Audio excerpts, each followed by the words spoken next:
유창희 대표님께서는 지금 시장을 좀 어떻게 보신지 짧게 한 말씀 들어볼까요? 뭐 이번 주는 더할 나위 없이 좋지 않나요? 순환매가 순환매가 퍼지니까. 퍼지니까. 반도체만 좀 쉬었고. 그렇죠. 네. 네, 뭐 삼성전자 하이닉스가 좀 쉬지만 이 정도 쉴 수 있는 거잖아요. 물론 이제 앞으로는 모르겠지만 최근 3일만 본다라면 오늘 많이 빠지긴 했어도 네. 그동안 오른 거 감안하면 네. 이 정도는 나쁘지 않다 판단하고 있고 오히려 지난주와 이번 주 색깔이 조금 달라진 거는 삼성전자 하이닉스가 빠져도 전체 시장이 덜 영향을 받고 네. 오늘 같은 경우도 마찬가지죠. 그리고 어제 같은 경우도 보면은 1시 이후에 삼성전자 하이닉스가 엄청 올랐거든요. 네. 근데도 쏠림이 덜했어요. 물론 있긴 있었습니다만은 덜했다라는 거죠. 그 얘기는 계속 분산이 좀 나오고 있다는 것이기 때문에 물론 이게 뭐 지난 6월 8일 지난 6월 8일도 코스닥이 저점을 찍고 한 일주일 반등을 줬을 때에도 그러긴 했는데 일주일짜리일지 아니면 한 달짜리일지 모르겠지만 어찌됐든 숨통이 좀 튀었다라는 거는 긍정적이지 않나 판단하고 있습니다. 시장의 분위기가 좀 달라졌다. 그렇죠. 대표님께서는 그렇게 색깔의 변화를 감지하고 계십니까? 카멜레온처럼. 카멜레온 색깔인데요. 살짝 예. 그 색깔의 느낌이 나서요. 네. 네. 지금까지 주도주 중심으로 가져가야 된다. 네. 쪽에서 약간 시장이 관점이 달라지시는 거예요 오늘? 네. 지금 말씀드리는데요. 네. 주도주 말을- 중심으로. 예. 예, 가져가야 된다라고 하면서 계속 끌고 갔는데 오늘 보니까 시장이 약간 좀 뭐가 바뀌는 느낌이죠. 근데 오늘 같은 날 아침부터 보니까 반도체 관련된 쪽에서도 그렇고 노이즈가 뭐 엄청 나오더라고요. 예, 특히 대표적인 게 우리 버리 형님. 나. 예. 한국이 AI 투자하면서 반도체 AI 사이클이 끝이 왔다, 종말이 왔다. 그러면서 또 공모도 쫙 했다는 얘기. 보통 보면은 자기 포지션을 잘 공개 안 하는데 네, 왜 갑자기 공개하면서 그렇게 나왔을까요? 그래서 궁지에 몰린 거죠. 그러면 그분이. G인가요? 네. 마이클 G? 네, 그런 쪽인데 거기서부터 뭐 블랙록도 그렇고 한국 시장 과열됐다 뭐 여기 뭐 블라블라 몇 업체들 쪽에서 또 기관 쪽에서 많이 얘기 나오는 것 같습니다. 네. 근데 제가 진짜 궁금한 거는 아니 무슨 반도체 업황이 하루 만에 바뀌어요? 네, 그냥 그런가 보다라고 생각하시고요. 네. 그런 차원에서 왜 그러면 갑자기 7월 첫날 들어서 하반기 첫날 들어서 이렇게 바뀌었느냐라고 봤을 때는 일단 저희가 연기금 리밸런싱에 대한 부담감이 상당히 큽니다. 오늘도 보니까 한 1,몇백억 정도 나왔나요? 뭐 네. 그렇게 나온 것 같고 그렇게 되는 과정 쪽에서 약간 좀 걱정하는 거죠. 수급에 대한 걱정. 그런 쪽에서 최근에 가장 많이 나왔던 것 중에 하나가 레버리지에 대한 과열음, 경고음 이게 많이 나오다 보니까 이래저래 수급 관련된 쪽에서 부담을 느끼고 있는데 자꾸 그런 뉴스가 들리다 보니까 좀 뭔가 당장은 뭐 이런 쪽으로 약간 선회하는 모습들이 아닌가 싶습니다. 그래서 결론적으로 말씀드리게 되면 주도주 중심에 끌고 가는 전략 바뀐 거 없습니다. 전략은 그대로입니다. 하지만 전술이 좀 바뀌어야겠습니다. 네, 전술은 어차피 지금 보니까 다 누워있는 섹터, 누워있는 쪽에서 조금만 모멘텀만 가셔야 되게 되면 바로바로 벌떡벌떡 일어나더라고요. 전력기기 뭐 이런 것들처럼요. 예, 그런 것도 그렇고 뭐 이제 솔직히 이번에 메가 프로젝트를 통해서 뭐 오늘 보니까 신재생도 그렇고 뭐 건설주 막 이런 거 막 급등하더라고요. 아니 당장 내일부터 땅 팝니까? 아니고 당장 내일부터 뭐 풍력 타워 설치하고 태양광 쫙 깔고 그렇습니까? 시장은 좀 빨라요. 그런 쪽에서 봤을 때는 뭔가 스토리가 좀 붙는다 그러니까 와르르 들어오는 모습들을 봤을 때 그게 가장 큰 특징은 특히 뭐 저 OCI 홀딩스 같은 경우는 저 밑에 있었잖아요. 그러다 보니까 돌아온 걸로 봤을 때는 이제 스토리만 조금 붙게 되면 이런 섹터들이 잘 움직이는구나 라는 쪽에서 일단 갖고 있는 쪽들은 그냥 유지하셔야 될 것 같고요. 네. 근데 조금 현금을 활용해서 매매를 한다라고 하게 되면 좀 많이 위축됐던 섹터, 네. 좀 흔들렸던 섹터를 잠깐 보강해서 매매를 하시면 좋을 것 같고요. 그리고 또 이쪽은 저희가 왜 미국이 휴장하게 되면 저희는 좀 괜히 불안합니다. 네, 휴장 때 뭔가 괜히 또 빡 터트리고 그들 또 이제 개장할 때는 또 잠잠하다 보니까 그래서 이번 주가 금요일이 또 미국이 휴장이에요. 시장이죠. 네, 인디펜던스 데이. 네, 외계인이 올지도 모릅니다 이번엔. 또 뭐 그러다 보니까 그런 쪽에서 혹시나 모를 막연한 불안감도 그냥 시장에 같이 있는 것 같아요. 그래서 이런 거 뭐 끝나고 네. 뭐 또 7월 초쯤 지나면서 또 주가 조정 나오면 언제든지 또 움직일 수 있겠다는 쪽에서 같은 뭐 큰 전략보다는 네. 전술로 약간 조금 더 좀 세밀하게 보는 게 맞지 않나 그렇게 보고 있습니다. 네, 알겠습니다. 전략보다는 전술이 필요한 시점이다라는 말씀. 국내 증시 현 시점에서 가장 뭐가 부담이 되냐라는 질문을 드리고 싶었는데 대표님께서는 연기금 리밸런싱을 말씀하시는 것 같고요. 죄송합니다. 발음이. 어디 전라도 분이세요? 유창희 대표님께서는 혹시 증시 가장 큰 부담 요인을 뭐라고 보세요? 왜냐하면 간밤에 미국 증시가 올랐거든요. 네. 나스닥 특히 그 필라델피아 반도체 지수가 네. 급등을 했는데 우리나라에서 유독 삼성전자, SK 하이닉스가 약했잖아요. 네. 저는 사실은 연기금 리밸런싱에 대해서는 너무 걱정하지는 않는 편이에요.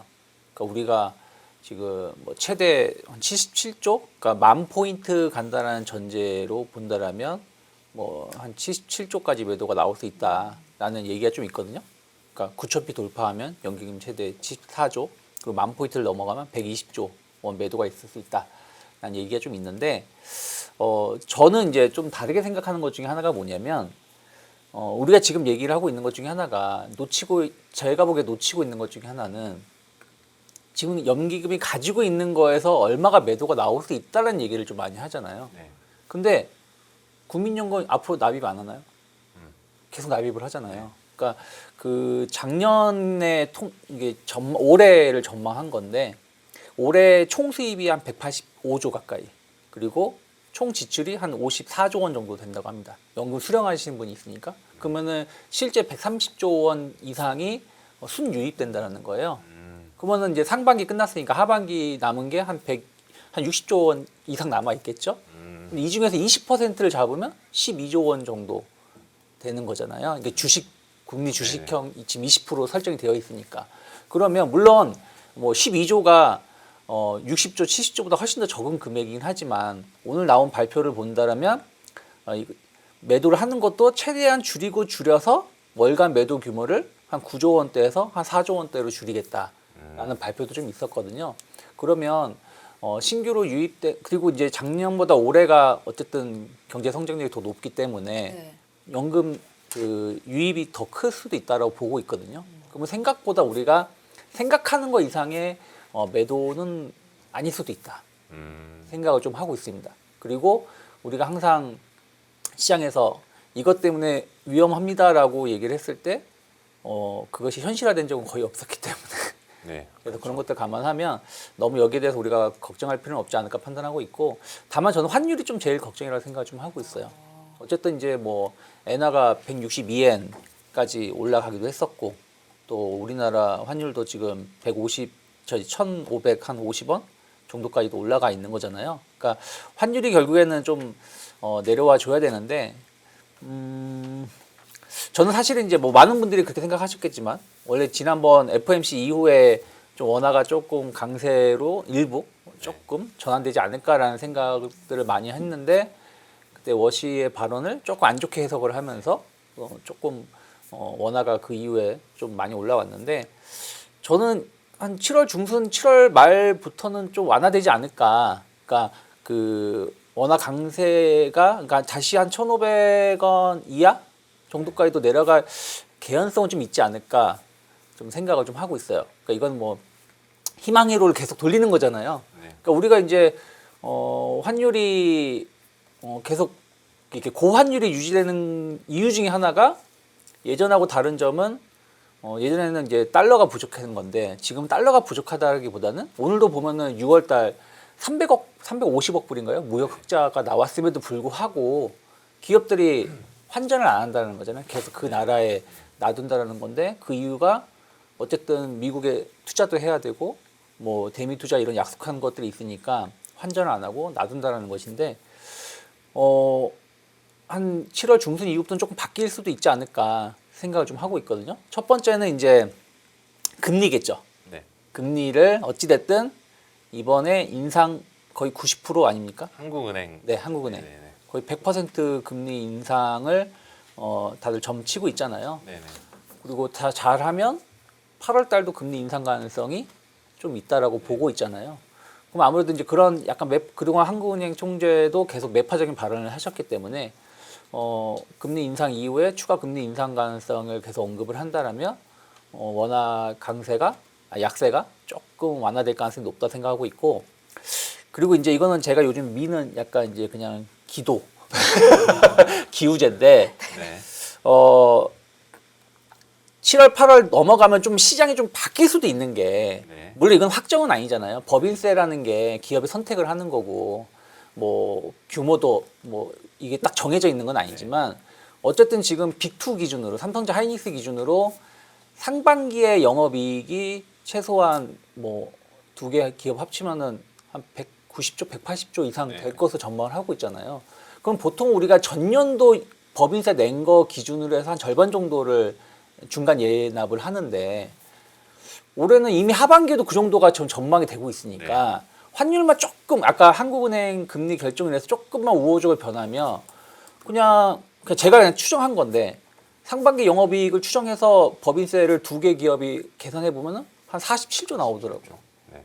그럼 원래 이걸 근데 이거를 뭐 법인세를 낼지 안 낼지는 결정을 하는 건 뭐 기업이 결정하는 거지만 조금 우호적으로 변할 수 있다라면 예납할 수 있지 않을까요? 네. 어차피 연말에 내야 돼. 어차피 세금 내야 되는 건데 연말에 환율이 1,600원, 1,700원 간다라고 생각하면은 안 내고 버틸 수도 있겠지만 어차피 1,500원 전후에서 이렇게 초반에서 움직일 거라 생각을 하면 어차피 내야 될 세금 예납 중간 분납을 할 수도 있다라고 생각하고 있고 또 이제 지난주에 삼성전자가 한번 크게 많이 올라왔었던 적이 성과급을 줘야 되니까 네. 자사주 매입해야 된다 그러잖아요.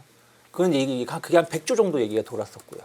그리고 하이닉스도 뭐 아니라고는 했지만 루머로 돈 게 그 전주에 갑자기 100조 주저하는 주저하는 설이 뭐 서는 설이 있었잖아요.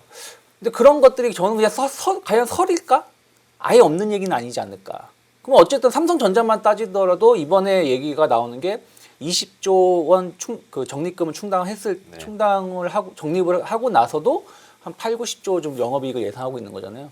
그럼 결국엔 그 자금이 자사주를 매입을 하려면 물론 이제 현재 한국의 은행에 돈이 있긴 하겠지만 어쨌든 국내도 투자를 계속 해야 된다라면 약간 환전을 해야 되는 해외에서 벌어던 그쵸. 환전 그동안 안 하고 있었던 안 하고 있었던 돈이 환전해서 예, 돌아야 될 동기부여가 될 수도 있지 않을까 혼자 그냥 저는 생각을 좀 하고 있다는 거죠. 그리고 이제 어쨌든 이번에 3대 메가 프로젝트라고 해서 4,500조, 4,700조 투자를 발표를 했는데 뭐 시티그룹의 이번에 평가를 보니까 연간 최소 한 50조 이상의 추가적인 캐펙스 투자를 더 할 수 있다라는 것이거든요. 그럼 어찌됐든 이제 우리가 그 동안에는 미국에다가 투자를 많이 해야 되니까 그 돈을 벌어도 해외에다가 그 돈을 놔둔다라면 이제 트렌드가 우리나라에다 투자를 해야 된다라면 조금씩이라도 물론 이건 바로 환전하는 건 아니지만 약간 이제 송환할 수 있는 동기부여가 있다는 거죠. 그런 것들이 이제 원화 약세, 환율 급등세를 진정시키는 요인으로 그렇죠. 작용할 거다. 네. 근데 이런 금액이 단순하게 우리가 1, 2조가 아니라 거의 수십조 원인 거잖아요. 그러니까 단순하게 그냥 작년 2024년처럼 혹은 뭐 최근에 연초에처럼 환율이 너무 위험하니까 정부가 시장에 외환시장에 직접 개입을 해서 조정하는 거는 한계가 있잖아요. 네. 근데 이렇게 꾸준하게 그 본국으로 송환될 수 있는 그런 틀이 만들어진다라면 조금 환율에 대해서 걱정을 7월 중순 이후부터는 좀 덜 할 수 있지 않을까. 그러면 오히려 시장에도 뭐 외국인이 그것 때문에 뭐 엄청나게 매수를 한다는 건 아니지만 조금 더 순환매라든지 숨통을 틔울 수 있는 분위기가 만들어지지 않을까 생각을 좀 하고 있습니다. 네, 알겠습니다. 유정희 대표님은 하반기를 조금 더 긍정적으로 보시는 것 같습니다. 저는 계속 좀 좋게 보고 있어요. 시장이 갑자기 물론 이제 지난 뭐 이란전이라든지 뭐 6월달처럼 흔들림은 있을 수 있겠지만 시장이 꺾이거나 꺾이면서 끝났다라는 신호는 너무 이르지 않을까 생각을 좀 하고 있어요. 고점은 높여가겠네요. 높여갈 거라고 기도하고 있습니다. 김민수 대표님. 네. 자세한 이야기 좀 여쭤보기 네. 전에 오늘 시장 어땠는지 정리 좀 하고 가겠습니다. 저희 업종까지 함께 좀 봐주세요. 뭘 봐달라고요? 업종까지. 섹터까지. 예. 네. 네. 오늘 시장 동향은 뭐 오늘 보신 대로 네. 그대로고요. 네. 보니까 외국인들 쪽에서 코스피는 매도했는데 코스닥 매수했다. 뭐 이런 것들이 눈에 띄는 것 같고 네. 거기다가 그러면 반도체가 노이즈가 돼서 테크 쪽이 끝났다. 그러면 일본과 대만도 같이 빠져야겠죠. 왜 대만은 2% 가까이 상승했고 일본도 강세로 마감했느냐? 아까 보니까 무라타는 그 MLCC 쪽이요. 네. 정고점 때 거의 또 들어가기 시작하는데 그런 거 봤을 때는 뭐 그냥 항상 무슨 노이즈는 다 우리 겁니다. 그럼 대만이나 일본에서는 키옥시아, TSMC가 다 오른 건가요? 네, 그냥 뭐 한국만 빠져 한국 반도체만 빠진 거네요.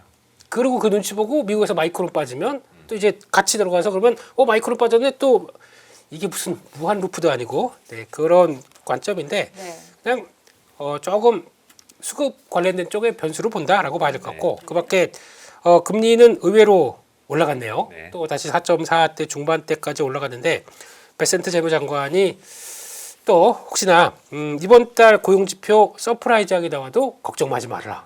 네, 큰 문제될 거 없다라고 왜냐하면 하는데 올해 내내 서프라이즈 나왔어요. 그럼 그럼 앞으로 계속 나올 거다 그런 얘기 하는 건가요, 그냥? 그런 것 같아요. 너무 여기에 대해서 뭐 민감하게 반응하지 말자 이런 거 아닐까요? 그런데 금리는 올라갔어요. 네. 그러니까 혹시나 바로 내일인데라고 하다 보니까 살짝 좀 불안감이 좀 있었지 않을까 싶은데 그러면 예전에는 금리랑 유가랑 같이 움직였었는데 요즘은 또 따로 움직이네요. 네, 그래서 유가는 뭐 호르무즈 옆에 이제 배들이 이제 쭉쭉 뭐 왔다 갔다 왔다는 모르겠습니다. 온 거 나가긴 하는 것 같은데 들어오는 건 아직 모르겠어요. 그래서 일단 예전보다 낫다라는 쪽으로 나오다 보니까 그렇게 되는 것 같고요. 네.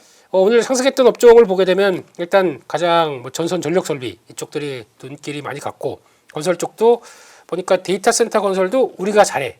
GS 건설이 또 리포트 나오면서 강하게 움직였다고 봐야 될 것 같고요.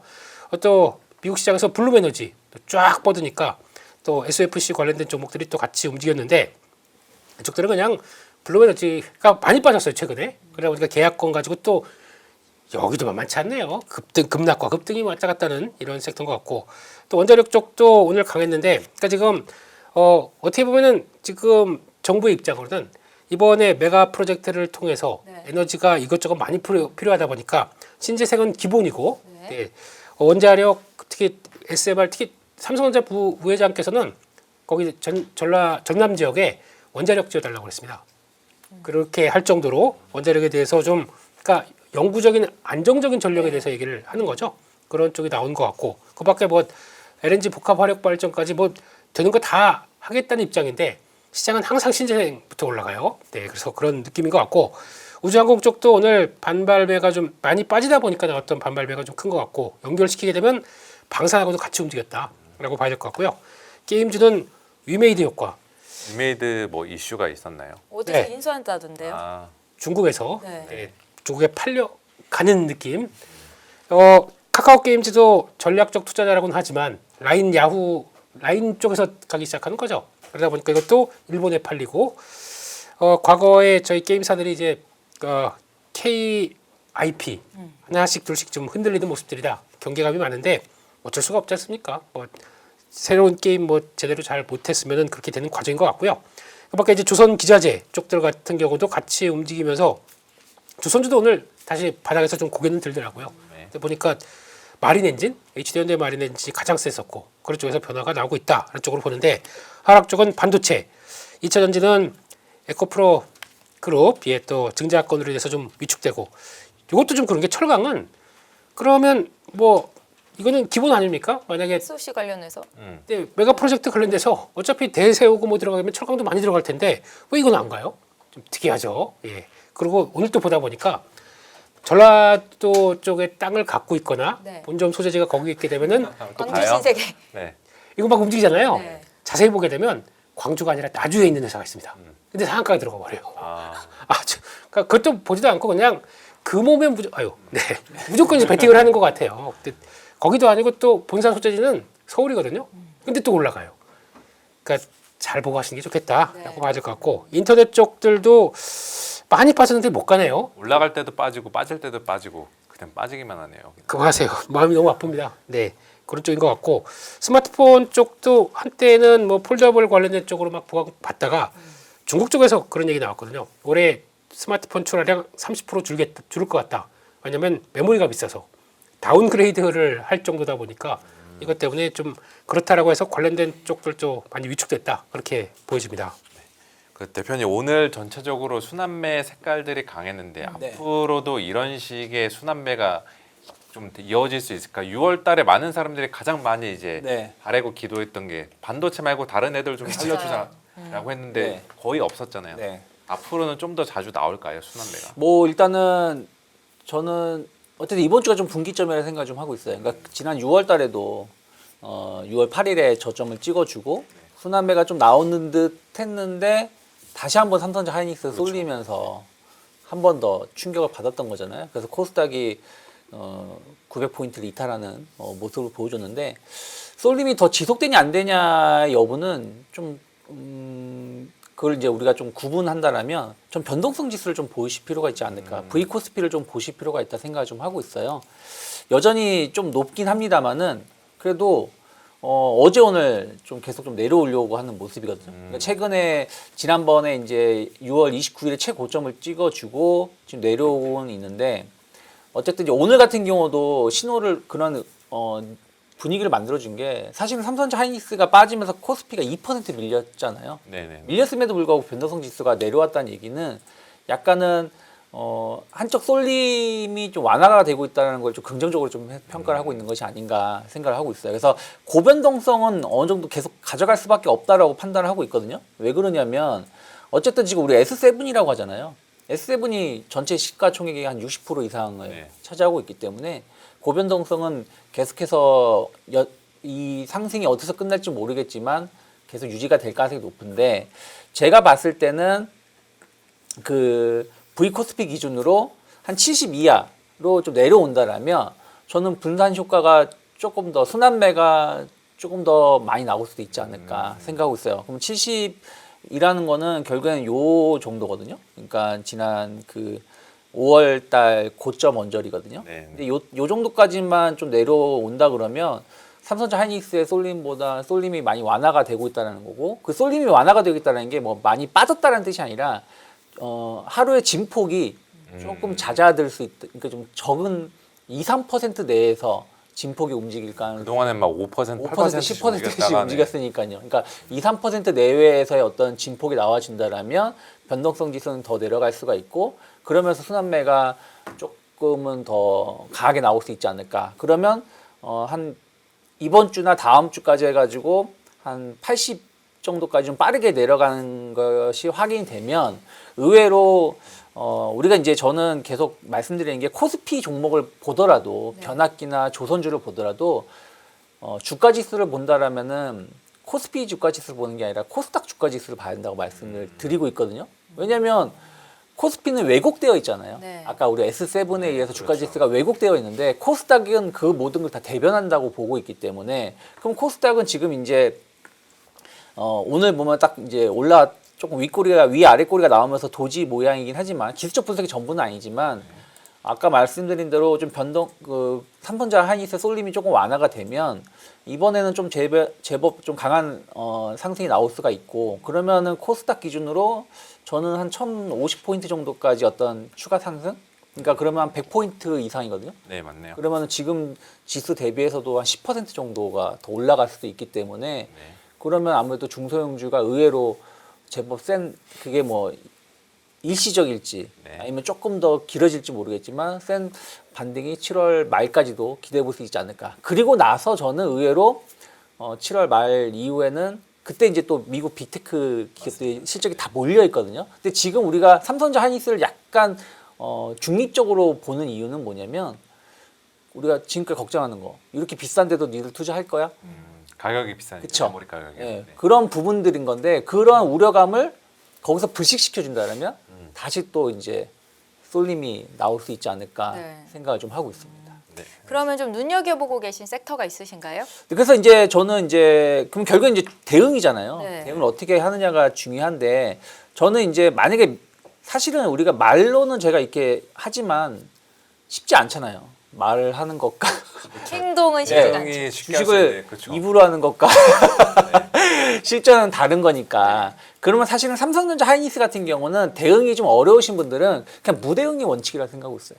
조금 더 빠질 수도 있죠. 뭐 삼성전자가 뭐 한 30만 원 초반까지, 뭐 하이닉스가 뭐 오늘 260만 원 정도 마감을 했는데 뭐 250만 원 혹은 뭐 240만 원 중후반까지 조금 더 빠질 수도 있겠지만 네. 이거를 내가 여기서 좀 팔고 싸게 사야지 했다가 또 타이밍 놓쳐서 못 살 수도 있거든요. 네네. 그래서 사실은 삼성전자 하이닉스는 무대응이 원칙이고 만약에 없으신 분들, 비중이 적으신 분들은 오히려 조정이 나왔을 때 전체 포트의 한 40%까지 좀 늘려갈 준비를 하시는 게 네. 맞지 않을까 판단하고 있고 저는 오히려 이제 소부장 쪽은 전공정 쪽은 조금 조정이 나올 수도 있다 생각하고 있어요. 소부장 쪽은. 근데 왜냐하면 삼성전자 하이닉스가 못 가면 이쪽도 힘을 좀 받기가 좀 어려울 수도 있다고 판단하고 있기 때문에 그래서 근데 이쪽도 역시 마찬가지로 조정을 나오면 뭐 비중 확대로 보는 게 맞는데 만약에 반도체 소부장 쪽을 본다 그러면 결국은 전공정에 강점이 있는 기업을 보는 게 맞다라고 판단하고 있어요. 그 PSK라든지 테스, 유진테크, 뭐 원익 IPS 같은 기업들을 조정이 나오면 전 봐야 된다 생각하고 있고, 그다음 소재 쪽은 뭐 두산이라든지 뭐 동진세미캠 뭐 이런 기업들 그리고 뭐 하나마이크론이라든지 뭐 한양 ENG, 특히 한양 ENG가 오늘 많이 올라왔는데 네. 캐패스 늘리면은 클린룸 투자를 제일 많이 할 수밖에 없는 거고 한양 ENG가 어쨌든 우리나라에서 독보적인 그런 위치를 가지고 있기 때문에 그런 것들도 좀 관심 있게 앞으로 볼 수 있지 않을까 판단하고 있고요. 그리고 이제 지금 강한 쪽이 앞으로도 강할 것 같아요. 그러면은 변압기는 그동안 좋았었는데 못 가는 이유가 뭐냐면 근데 좀 비싼 거 아니야라는 느낌이었던 거잖아요. 근데 지난주하고 이번 주하고 좀 달라진 거는 뭐냐면 첫 번째가 그게 뭐 얼마나 현실화될지 모르겠지만 3대 메가 프로젝트를 해가지고 투자를 어마어마하게 하겠다. 아예 그냥 국가의 체질을 바꾸겠다는 거 하고 그리고 이제 미국하고 유럽이 중국산을 규제하겠다는 뉴스가 계속 나왔기 때문에 반사수에 그렇죠. 그런 부분들이 새로운 모멘텀을 작용한다라면 조금 더 강한 흐름들이 이어질 수 있지 않을까 판단하고 있고 또 2분기 수출 데이터를 보면 화장품 수출이 나쁘지 않았어요. 오늘도 보면은 한국콜마라든지 뭐 달바 글로벌 같은 기업들이 좋았는데 네.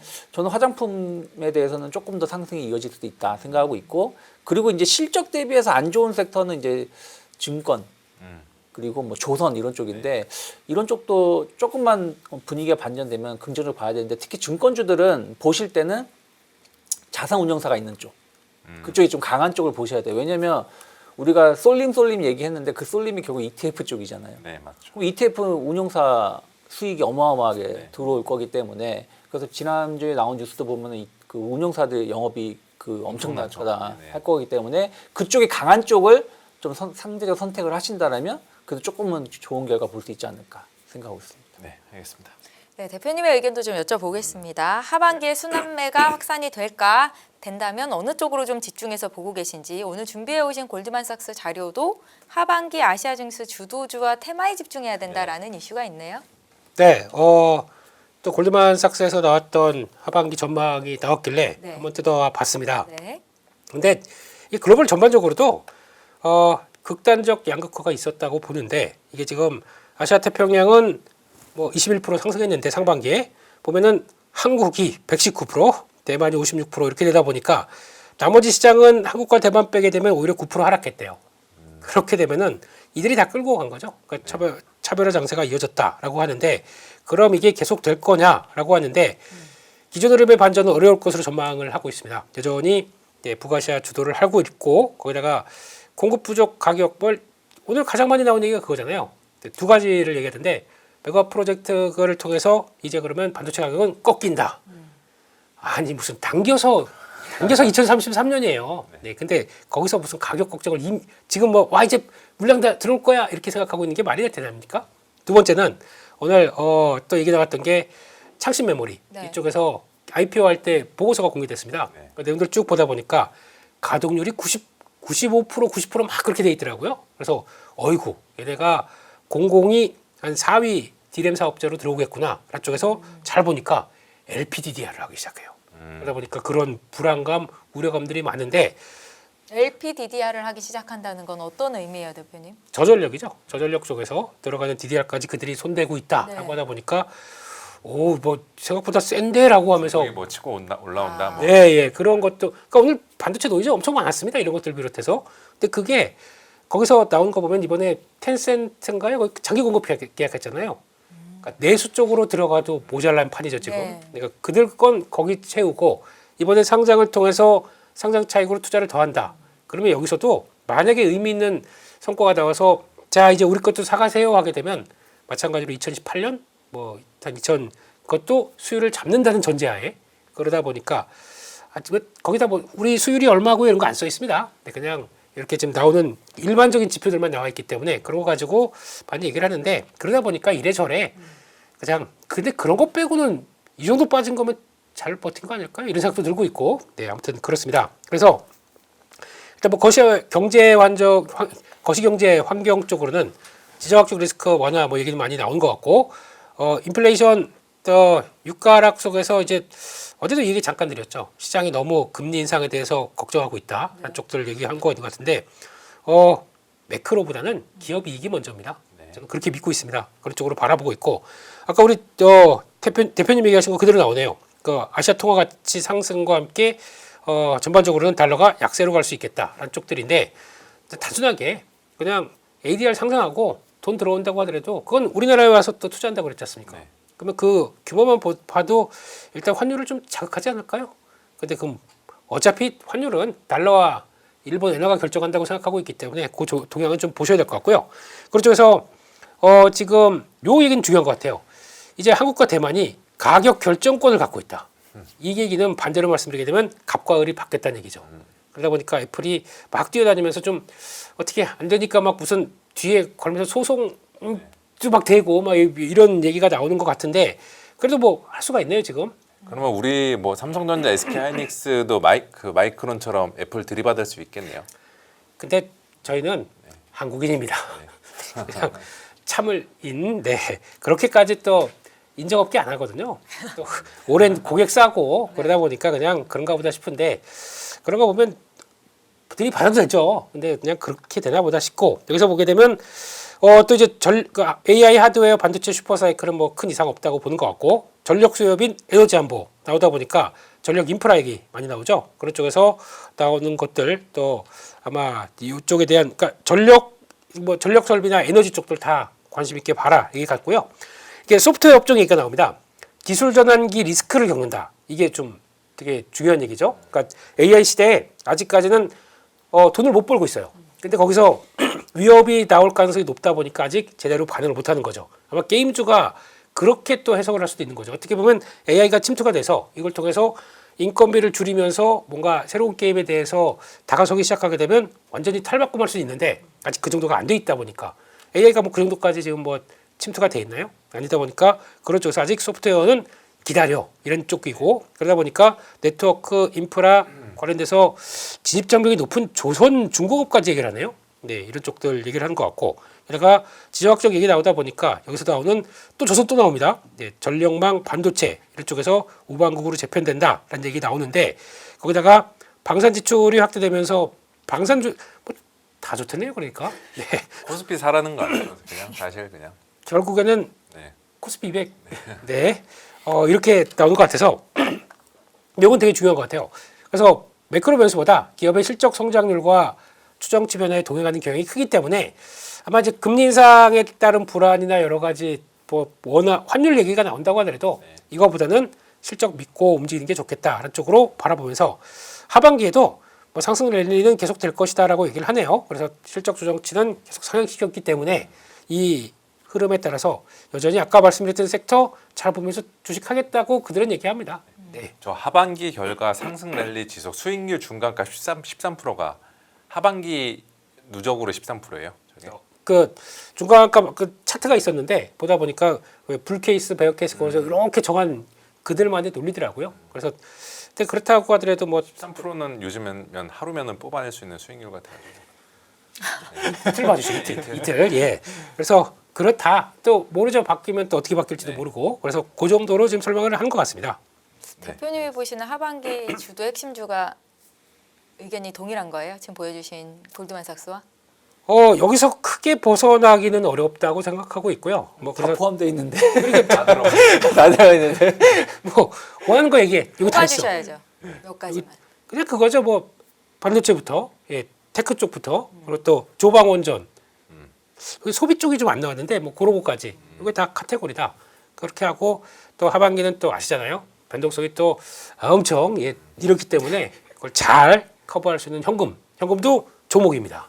네. 이상입니다.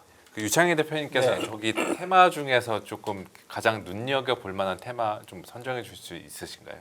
뭐 저는 사실은 계속 반도체를 봐야 된다 생각하고 있어요. 그러니까 아까도 말씀드렸지만 결국 핵심은 반도체가 될 거기 때문에 기승전 삼성전자 하이닉스를 조금 조정이 나오면 사야 된다 판단하고 있고, 그리고 의외로 또 뭐 조선이 좀 많이 신 건 있는데 사실은 이제 현대중공업 같은 경우 좋게 보고 있는데 현대중공업이 이제 지난번 힘센 엔진 그 데이터 센터향으로 좀 발전한 다음에 약간 내용은 추가적인 내용은 없는데 의외로 조선주들이 한 번은 움직일 때가 되지 않았을까. 특히 지금 계속 수주도 좋게 나왔고 좋은 뉴스가 있음에도 불구하고 못 움직였기 때문에 좀 하반기 좀 기대해 볼 수 있는 섹터 중에 하나는 조선주 좀 관심 있게 보고 있습니다. 네, 알겠습니다. 네, 말씀 잘 들었습니다.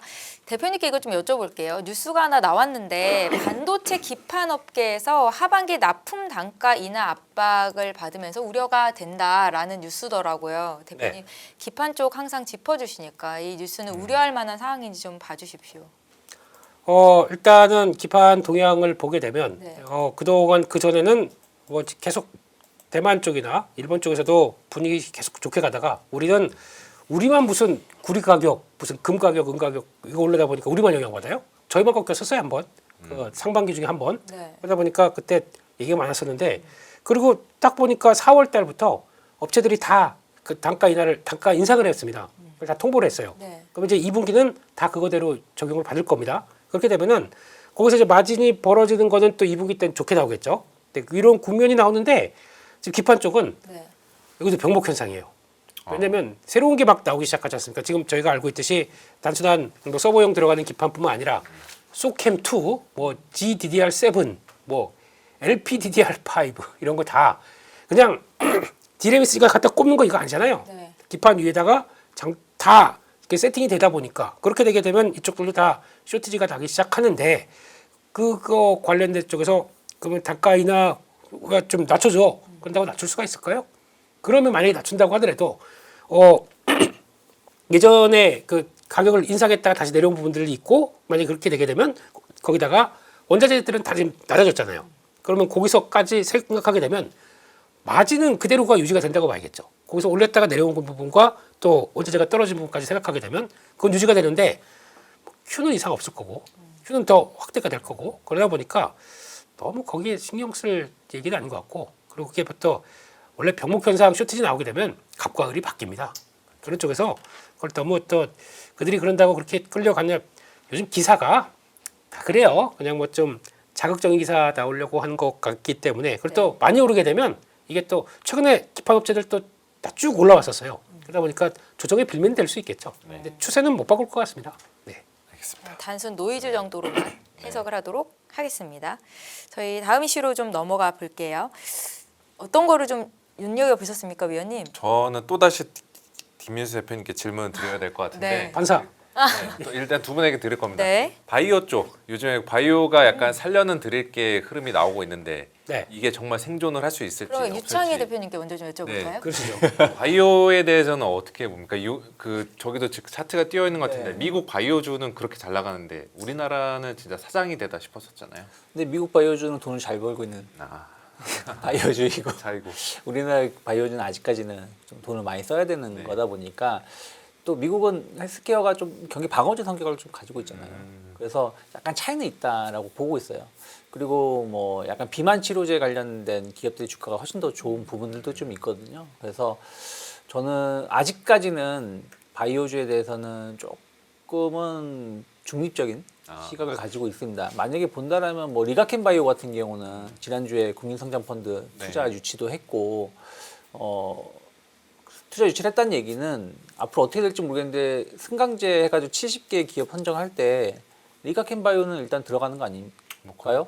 그렇게 해놓고 갑자기 그렇게 해놓고 3부 리그 늦진 않을 거 아니에요. 네. 그럼 아무래도 앞으로 패시브 자금이 들어온다라면 리가켄 바이오는 충분히 좀 수혜를 입을 수 있기 때문에 그런 것들을 본다라면 개별적으로는 접근해 볼 수 있다라고 판단하고 있고 뭐 D&D 파마텍 같은 경우도 최근에 계속 좋은 뉴스가 나왔었기 때문에 뭐 일부 볼 수 있겠는데 나머지 기업들은 사실은 모멘텀이 있나 본다라면 조금은 고민을 좀 해봐야 된다 생각하고 있어요. 그러면은 이번 주 월요일 날 바이오주가 급등을 했잖아요. 네. 그거는 그냥 징집 반기 말 리밸런싱. 네.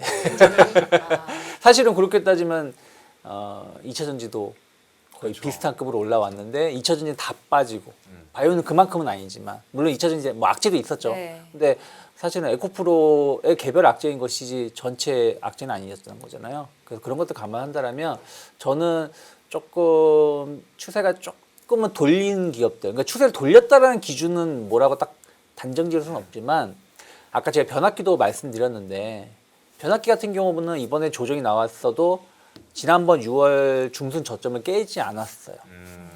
근데 많은 기업들은 그걸 깨고 내려갔잖아요. 그러면 그렇게 그 지난번 6월 중순 저점을 깨지 않은 기업이 돌아선 기업을 일단은 단기 주도 섹터로 볼 수 있지 않을까 생각을 좀 하고 있습니다. 네, 알겠습니다. 김민수 대표님의 의견도 들어봐야겠죠. 제 의견은 없고요. 네, JP모건에서 나온 또 리포트 하나 가지고 와서 잠깐 설명을 드리게 대표님 되면 의견이 없다고요? 바이오를 좋게 보시지 않는군요. 근데 좀 그렇게 또 굉장히 단정적으로 그 예리한 질문입니다. 사람을 그렇게 만드시면 그러지는 않고요. 네, 네. 모든 종목이 다 열려 있습니다. 열린 마음으로 보는데 그래도 여기서 나오는 걸로 일단 추정해서 끝에 말씀드리게 되면 제 얘기는 일단 뭐 지금 보니까 AI 쪽으로 랠리가 지속되는데 헬스케어 쪽에 대한 참여와 관심은 매우 제한적이다. 이렇게 얘기하는 한국 시장에 대해서 얘기를 하는 겁니다. 한국 헬스케어에 대한 업종이다 보니까 네. 그래서 소외됐다라는 쪽으로 얘기하는 것 같고 게다가 고금리 환경이죠. 우리 또 금리 올린다라고 하게 되면 이게 약간 영향을 받겠구나 하는 쪽들의 얘기가 나오는 것 같고 거기다가 그렇죠. 그래서 반등을 위한 조건은 촉매주가 필요한데 이게 뭐냐면은 성과를 내달라 그 얘기죠. 실적을 내라. 실적보다 바이오는 저희가 뭐 실적을 지금 뭐 당장 어떻게 냅니까? 뭐 가서 기술 수출 빠 저 이걸 그럼 7월 23일까지 기다려야 돼요.